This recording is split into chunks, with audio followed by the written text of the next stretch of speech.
Hi everybody, and welcome to Seeking the Sacred Earth. Today I'm discussing this wonderful concept of our body as a messenger. Nobody has done this better than Louise Hay, so I highly recommend that you Google her, find her books and her writings.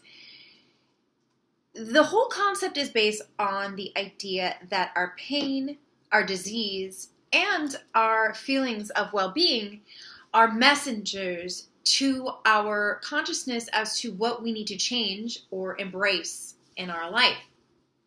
So I'm going to give an example that will walk us through this concept together. I often get neck and shoulder tension, but it's not all the time. And when I learned about this idea, I started noticing, when did the shoulder tension come up?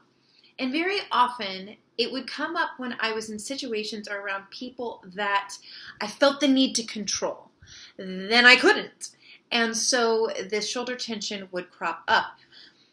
What I learned was it was a message to me. My body was giving me the message. And I like to think of it as my soul was speaking to me through my body, or my highest self was speaking to me through my body.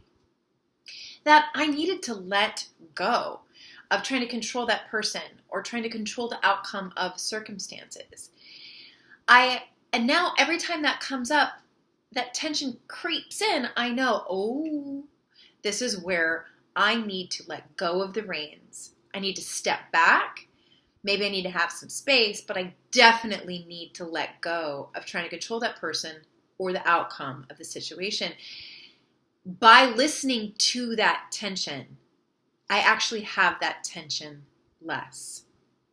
Now, there was a time in my life where I wasn't able to listen to my body because I was filling it with all sorts of toxic substances and trying to ignore it altogether. And so this very vital flow of information I did not have access to.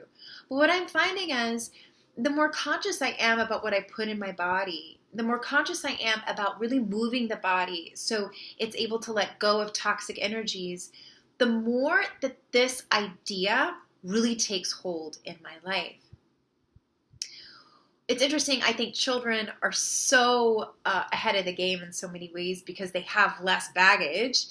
If we watch children, they are very good at listening to their body and their body's pains or even good feelings. If they're feeling something in an environment that's uncomfortable, it will manifest for them physically and they're able to express it, and usually circumstances change around it if we're listening to them.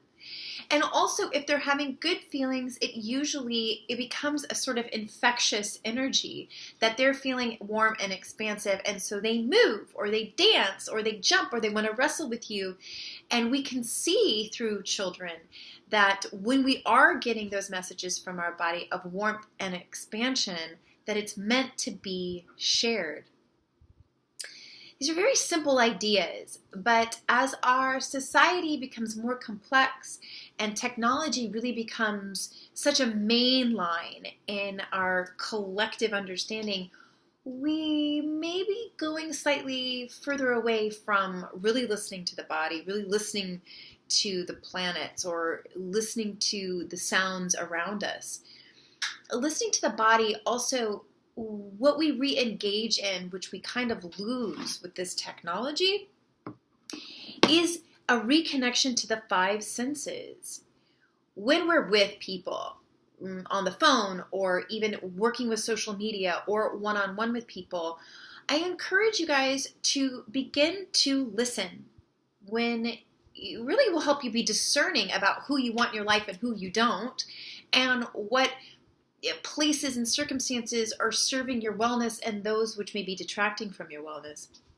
So when you're with somebody and maybe you don't know if they're good for you or not, listen to your body. Your body's going to tell you both where the tension creeps in or if pain even comes in. Sometimes I get stomach aches with people, and when I leave them, it either goes or it increases, and that's sort of how you know also about thought patterns. Certain thoughts you have which have really nothing to do with anyone else, the thoughts can create tension, pockets in your body, and it's your body telling you, hey, this thought is no good. Leave this thought. set it down because it's not serving us.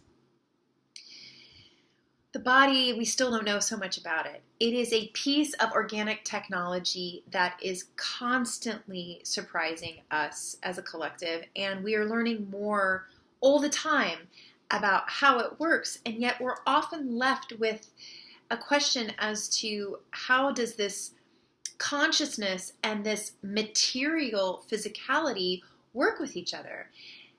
And I think it comes down to this very simple concept. Our soul will speak to us through the sensations in our body if we are open to it. If we are taking care of our body, it can become a pure vessel of communication for our highest good and for the highest good of those around us. It does take discipline to listen, though, in a world where distraction is just so easy. So this is my challenge to you guys. I share this with you because it truly has changed my life. And there is chronic pain, chronic health issues that I have been able to release just with the simple technique of listening in. And yes, it does require some elimination of toxic substances, of toxic relationships, of toxic people, toxic thought patterns. But at the end of the day, when we release what is toxic, we are making room for what is good and wonderful and warm and expansive.